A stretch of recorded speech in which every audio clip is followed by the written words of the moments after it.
Shalom Bapak Ibu Saudara yang dikasihi oleh Tuhan. Perenungan kita pada hari ini di dalam ibadah minggu di awal bulan November ini dengan judul Merendahkan Diri, Tuhan Memberkati. Merendahkan diri, Tuhan memberkati. Siapa tahu di antara kita yang tidak ingin diberkati oleh Tuhan? Ada tidak di antara kita yang tidak ingin diberkati oleh Tuhan? Tentu berkat dari Tuhan jangan kita batasi dulu, berkat itu hanya sebatas materi. Tapi berkat-berkat yang diberikan oleh Tuhan itu mencakup berbagai aspek di dalam kehidupan kita. Materi itu hanya di antaranya.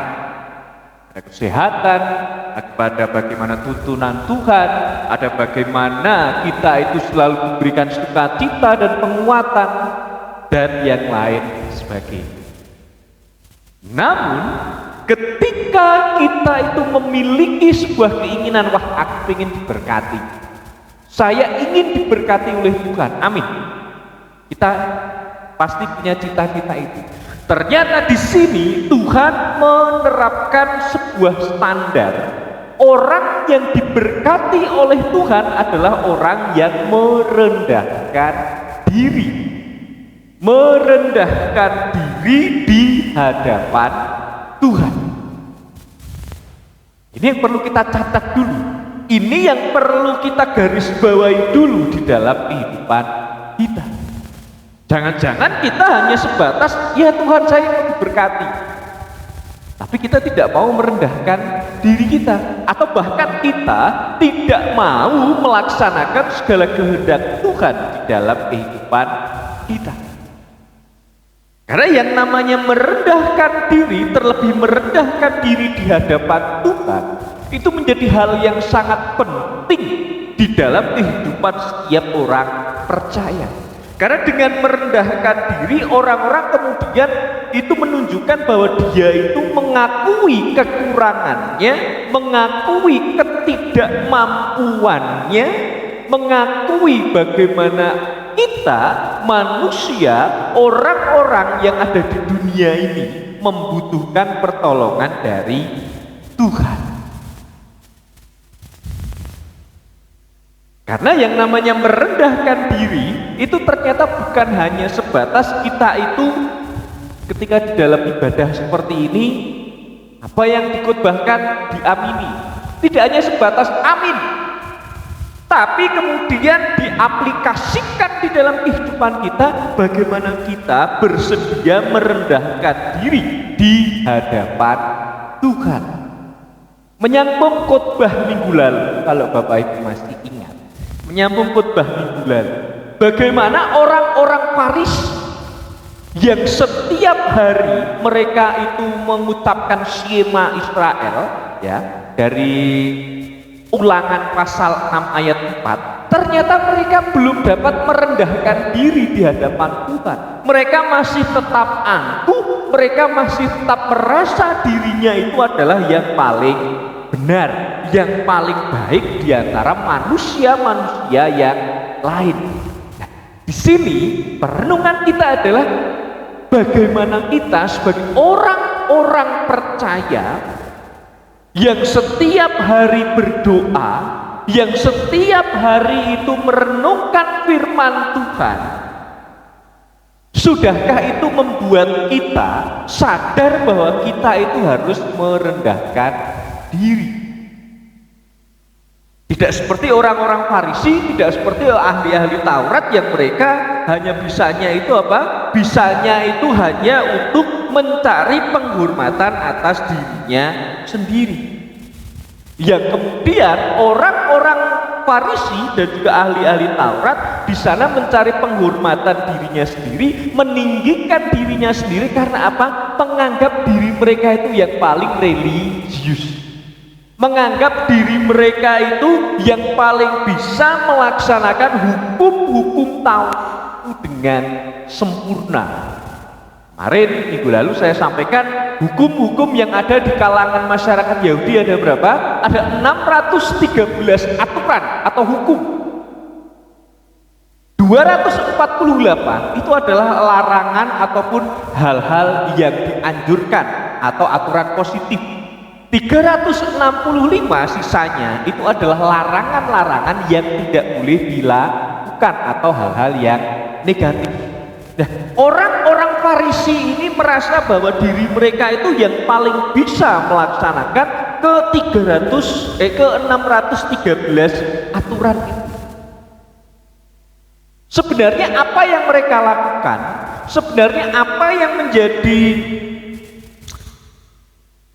keseharian atau rutinitas mereka itu tidak salah, karena mereka kan ingin melaksanakan hukum Taurat. Orang-orang Farisi ya, dalam konteks masyarakat Yahudi, mereka ingin melaksanakan hukum Taurat itu sebaik mungkin. Siapa tahu manusia yang tidak ingin melaksanakan hukum Tuhan itu sebaik mungkin? Pasti semuanya mau dan berusaha untuk melaksanakannya. Namun yang dikritik oleh Tuhan Yesus ya, yang dikritik oleh Tuhan Yesus adalah kenapa? Mereka hanya terpaku pada aturannya, tapi lupa pada esensi atau makna dari hukum-hukum Tuhan. Apa? Minggu lalu kita renungkan bersama. Esensinya adalah bagaimana kita mengasihi Tuhan Allah dengan segenap diri kita, dan bagaimana kita mengasihi sesama kita seperti kita mengasihi diri kita sendiri. Saya sampaikan minggu lalu adalah bagaimana kita itu mencoba untuk memposisikan diri sebagai orang lain. Contohnya kita sering minta dihormati, tapi sudahkah kita itu menghormati orang lain? Itu kan salah satu contoh kita itu belum dapat memposisikan diri sebagai orang lain. Jadi diri kita itu hanya minta untuk dilayani. Nah, ini seperti orang-orang Farisi.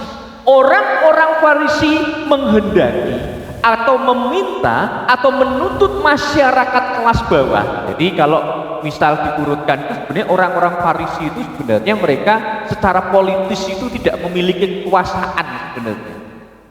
Orang-orang yang lebih pandai atau lebih dekat dengan dunia politik pada waktu itu sebenarnya orang-orang Saduki. Mereka lebih dekat dengan dunia politik. Nah, orang-orang Farisi itu sebenarnya lebih dekat pada dunia agama saja. Tapi mereka kemudian mendapatkan sebuah kepopuleran ya karena apa? Karena kereligiusitasan mereka. Tapi di sini perlu digarisbawahi, religiusitas di sini adalah hanya sekedar untuk sok-sokan agar dilihat orang banyak, tidak muncul dari dalam dirinya.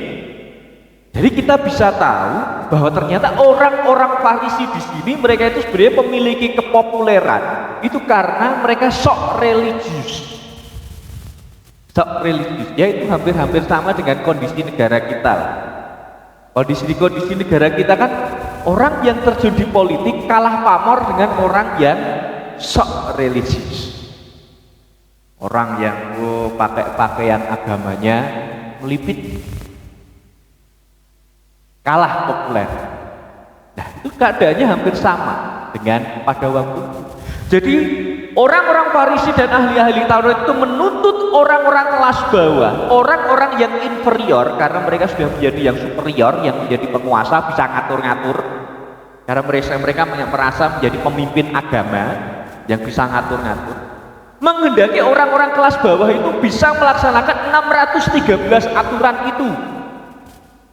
Dan dikatakan di dalam bacaan kita, dikatakan di dalam bacaan kita malah apa? Mereka malah membebankan itu di bahu orang lain dan mereka sendiri tidak mau menyentuhnya. Maksudnya apa? Ya misalnya orang-orang Farisi itu mengecam keras ketika Tuhan Yesus menyembuhkan orang sakit pada apa? Pada hari Sabat. Mengecam keras. Karena menurut aturan pada hari Sabat itu tidak boleh melakukan aktivitas. Harus benar-benar hari istirahat, itu sakleknya begitu. Tapi kemudian mereka sekali lagi lupa akan esensi dari hukum Tuhan, yaitu kasih kepada Allah dan kasih pada sesama. Jadi penderitaan itu diserahkan kepada masyarakat kelas bawah. Ya kamu sakit terserah kamu. Tapi tidak dengan apa yang dilakukan oleh Tuhan Yesus Kristus, Sang Raja sejati, Sang Putra Allah atau Sang Allah sendiri yang berinkarnasi hadir di tengah-tengah dunia, yang apa? Kita tahu bagaimana pelayanan Yesus yang menunjukkan kerendahan hati seorang hamba. Yang paling populer adalah bagaimana Tuhan Yesus itu bersedia membasuh kaki para muridnya. Di sisi lain kita juga melihat bagaimana pergaulan Tuhan Yesus itu juga apa? Banyak kalangan, bahkan kalangan kelas bawah, pengemudi cukai, perempuan sundal, orang-orang yang kesurupan, orang-orang sakit, yang dijauhi oleh para pemimpin agama itu tadi, yang merasa dirinya itu sudah besar. Nah, disinilah Tuhan Yesus memberikan pengajaran bahwa untuk menerima berkat dari Tuhan, kita harus meneladan Sang Kristus.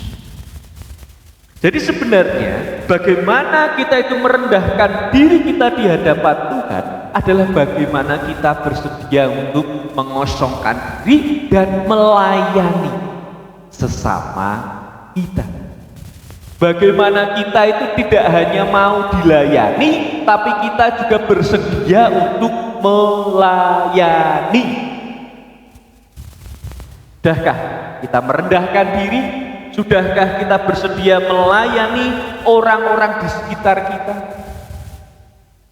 Melayani orang-orang yang memang membutuhkan pelayanan? Atau kita hanya mau dilayani saja?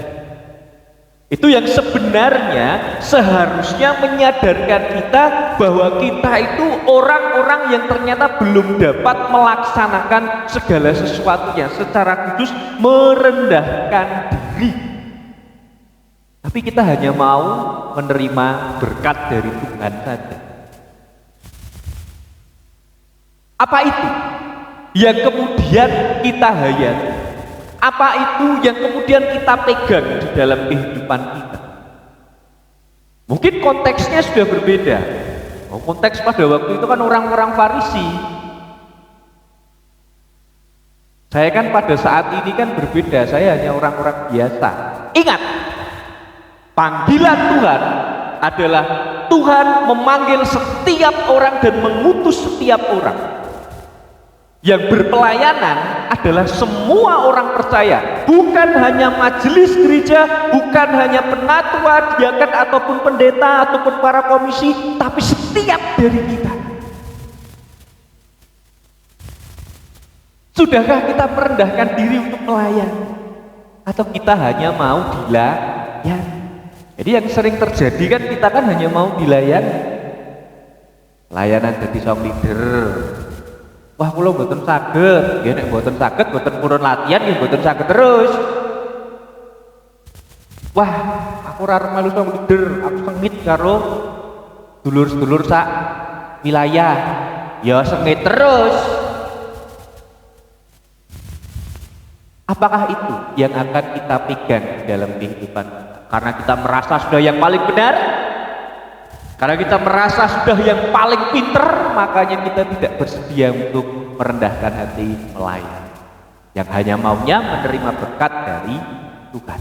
Nuwun sewu, berkat Tuhan akan terhenti, berkat Tuhan tidak akan mengalir ketika kita masih mengeraskan hati dan hanya mementingkan diri sendiri. Satu pertanyaan reflektif bagi kita.